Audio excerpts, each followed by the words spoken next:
Italy is rushing headlong into elections in March that many are predicting will see humiliation for the governing centre-left and an extraordinary political revival. Despite some claims that the government's made some significant economic gains while in power, and despite the mixed results of populist five-star candidates in local government, the upstart party is polling strongly. Prime Ministerial candidate Luigi Di Maio said his candidates represented a new era.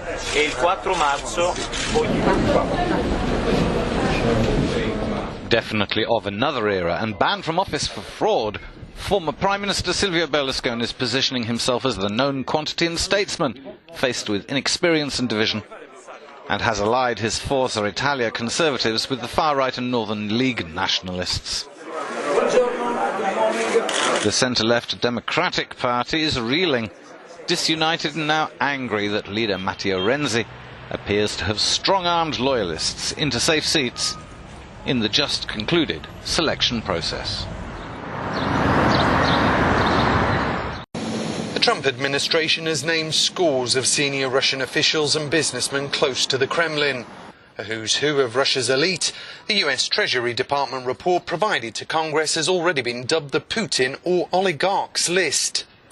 In addition to Prime Minister Dmitry Medvedev, Foreign Minister Sergei Lavrov and other political figures, the bosses of major state-owned companies and billionaires are also on it. While the report was prompted in part by Washington's belief Moscow meddled in the 2016 US presidential election, the Treasury Department has made clear this is not a sanctions list, even if some of those on it are already subject to sanctions. The report's publication comes amid continued scrutiny of President Trump's relationship with Russia and Vladimir Putin. The UK will be worse off after Brexit no matter what deal is struck.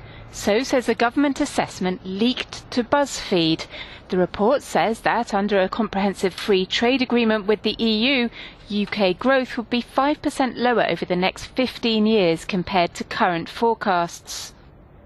The no-deal scenario, which would see the UK revert to World Trade Organization rules, would reduce growth by 8% over that period. Even if Britain remained in the single market, growth would still be lowered by 2% in the longer term.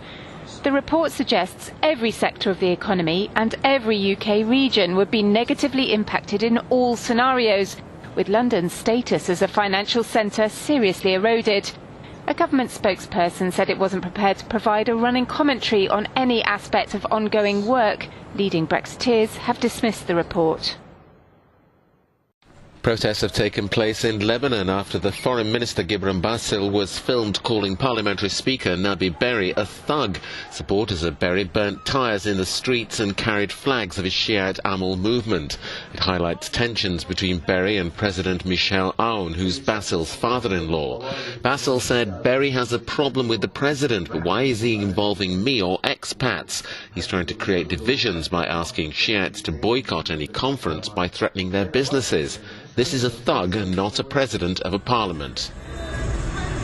He was speaking after Aoun promoted a number of Lebanese army officers.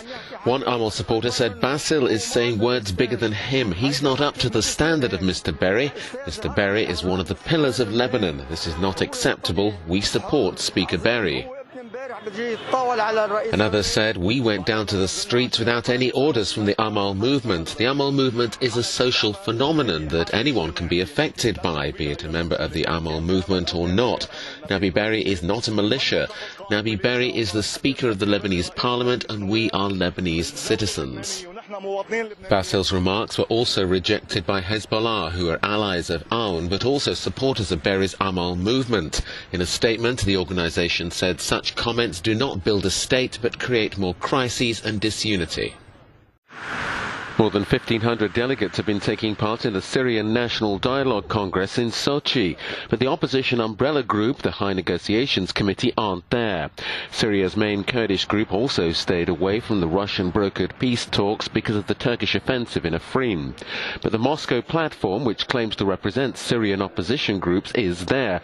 Their leader is Kadri Jamil. He says, here we will discuss the future content of the constitution. Different sides represented here have different opinions, and we will all have to learn how to reach a consensus. Syrians for a long time have not experienced any political freedom in order to talk, to discuss, and to find a solution through a compromise. Many Syrian activists don't recognize the Moscow platform or Qadri Jamil, a former member of Assad's government, but Jamil insists he just wants to kickstart the peace talks. He says now in Sochi we're trying to start the inter-Syrian dialogue which will provide the political support to the Geneva process. Euronews reporter Galina Polonsky explains what the delegates are hoping to achieve. She says one of the major goals of the Congress in Sochi is to select candidates for the Commission for the Constitutional Reform in Syria. There will be other difficult, considered for now to be the dead end, questions discussed. What is clear is that the main result of this Congress is a process which could begin this Tuesday. Galina Polonskaya, Euronews, Sochi. Catalonia's parliament is set to choose its next president later, but the official candidate Carles Puigdemont remains in Belgium, at least for now. Spain's constitutional court has said the fugitive politician must appear in person at the plenary session on Tuesday if he wants to be sworn in as regional leader. Puigdemont's lawyer has refused to rule out a surprise appearance in the assembly. But the ousted politician faces almost certain arrest on charges of rebellion and sedition if he returns to Spain. Catalan Speaker Roger Torrent faces several difficult choices. He could allow a vote with either Puigdemont present or join via video link, defying Madrid and the court. Another option would be to seek a different candidate, risking the wrath of the pro-independence movement. President Trump is preparing for his State of the Union address, which he says will be big and important. But what's he likely to say? NBC's Ali Vitali has this report for Euronews. A big day with big stakes for President Donald Trump here in Washington as he's getting ready to give his first official State of the Union address. The White House has been mum on what exactly the president might say. We've gotten some key themes from senior administration officials. First of all, look for the president to give a fundamentally optimistic speech about the state of the United States.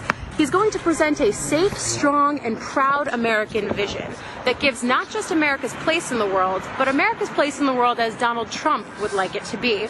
Second, look for him to talk about bipartisanship. Now, that's not a word you hear too often acted upon from Donald Trump, who has been known to lash out at Democrats and his opponents on Twitter, but he's going to need them if he wants to pass key legislation that he wants on immigration and on infrastructure. Finally, you can't do bipartisanship without Democrats, of course, and the guests that they're inviting to the State of the Union actually give a good sense of how that might go. Spoiler alert, it might not go well, especially when they're inviting people like San Juan Mayor Cruz, who was very critical of Trump's response to Puerto Rico, and sexual misconduct survivors and sexual assault survivors, an issue that the president has not necessarily been outspoken on, despite the big Me Too movement coming in the United States. Overall, we're going to look for Trump to stay on script and give a very broad message for what he sees as the State of the Union. In Washington, D.C., Ali Vitali for Euronews. The Irish government has agreed to hold a referendum at the end of May on whether to reform the country's near-total ban on abortion. People will vote on whether to repeal a constitutional amendment that gives equal right to the life of a fetus and the mother during pregnancy, effectively prohibiting terminations. And I don't believe the Constitution is the place for making absolute statements about medical, moral and legal issues. For my part, I will advocate a yes vote. My own views have evolved over time. Life experience does that. But it was as Minister for Health that I became convinced that abortion had no place in our Constitution. In 1983, 67% of the voting population supported the ban. Now, polls suggest Irish society is divided, with the result too close to call. After double the usual January rainfall, the flood level in Paris has peaked at just under 6 metres. The swollen River Seine has put the famous Bateau Mouche out of action and forced one of the Louvre's galleries to close. But away from the tourist attractions, residents of many suburbs to the west of the French capital have found themselves wading into their homes after the river burst its banks. Basements and gardens are submerged, and in many areas gas has been cut off, meaning no heat and no hot water. This couple explains that the inhabitants of Montesson didn't want to extend the dike they were building because it would hide their view of the Seine. Now they've had enough of being flooded each time the water level rises. Montesson may be in for a long wait. Weeks of rain have saturated the ground, meaning it could take several days or even weeks for the flooding to subside.